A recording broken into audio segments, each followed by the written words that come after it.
the best opening weekends for non-billion dollar movies. I think I had the slides for this video like a couple months ago, but that was domestic, and I wanted worldwide because it's kind of not fair for I don't know, you get great results domestic, but like maybe trash results internationally. I don't know. So I'll be doing like global opening weekend. So for number 10, we got Black Panther: Wakanda Forever. Globally, it opened to 331 million, including the best November debut in history, 181 million in the United States. And however, it ended its run with about 859 million. Now I don't work at Marvel, obviously. If I worked at Marvel, I'd just be leaking Avengers Doomsday to you guys.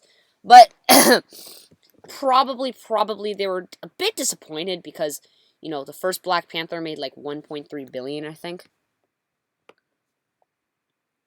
Anyway, number 9 is Harry Potter and the Order of the Phoenix. Honestly, I think you could. Harry Potter's like perfect for this category because like almost everything in the franchise made like just under a billion, and they had a wild opening weekends. Anyway, Order of the Phoenix in 2007, I think, opened to 332 million worldwide and ended its run with 942 million worldwide. I'm not gonna calculate the legs. I'm not. Then we have the Twilight Saga: Breaking Dawn Part 2. Honestly, I'm not surprised. The reviews are horrible for the franchise. Anyway, in the United States, not in the United States, worldwide it opened to 340 million and ended its run with about 868 million. It didn't even make twice its opening. Like, again, sign of awful legs. Number 7, Pirates of the Caribbean at World's End.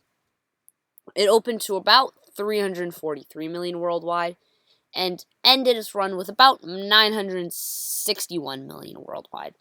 It was probably, now it didn't reach the $1 billion of Dead Man's Chest, but still 961 is bragging rights. It was the highest grossing movie of 2007.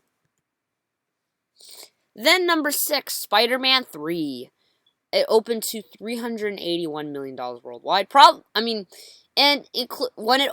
it originally premiered released, I think it scored the best opening weekend for anything in the US.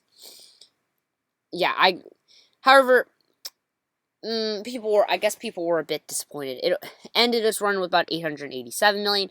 I'm gonna be honest. Spider-Man 3 does count, like, is the poster for disappointing. I mean, Spider-Man 1 and 2 were both great. Then number 5, Harry Potter and the Half-Blood Prince. Told you more Harry Potter. Opening 394 million worldwide and ended its run with 941 million. Number 4, Watergate Bridge. I should have put Battle at Lake Shaw. Actually, technically 4 and 3 are a tie, like literally a tie. But I just put this one last because number 3 made slightly more. So Watergate Bridge is basically the Battle at Lake Shogden 2, which, if you don't know, it's a film basically the Chinese government made. I think it qualifies as propaganda.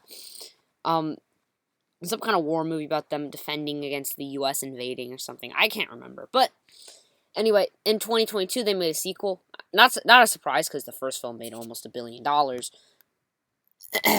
And I guess the sequel is a bit underwhelming. It opened to a massive 398 million worldwide, but had a total gross of about 626 million. And guys, all of this was from China. I don't think it even released in other countries. Then a tie. Number 3 is Detective Chinatown 3. However, I just put Detective Chinatown 3 because higher because its total gross was higher. It also opened to 398 million worldwide, but ended its run with about 686 million. Again, all of this was from China. Number 2, Batman vs Superman: Dawn of Justice. I'm not surprised, guys. Honestly, if I had the opportunity, I probably would go an opening weekend, see these two comic book legends fight. Worldwide opening was 422 million, but it ended its run with just above 870 million. I think, like, because I was reading and they said an 874 million is still great. By most standards, that's still a great box office. But I mean, what one that opening weekend is better than the Avengers, and the Avengers ended its run with $1.5 billion. And two, I mean, it's two of the most iconic heroes clashing. Like, honestly, you could say that's a bit disappointing. But number one is Doctor Strange in the Multiverse of Madness. It opened to 452 million worldwide and ended its run with just above 955 million. So, yeah, that's Raimi's highest grossing movie, not Spider-Man. So, yeah, I bet people were just predicting like instant billion with this giant opening weekend. Still, great movie. That'll be all for today's video. Let's see. Yeah, for best opening weekends for non-billion-dollar movies, drop down in the comments what you thought was going to be on this list. There's a lot that I think some runner-ups were like I remember like Deathly Hallows Part 1, Fast X, Jurassic World Rebirth, Minecraft, stuff like that. Also, I got this the opening weekends on Wikipedia, so this might not be the most trustable video. Check out my channel for more content like this, and I can't wait to see you in my next video. Bye.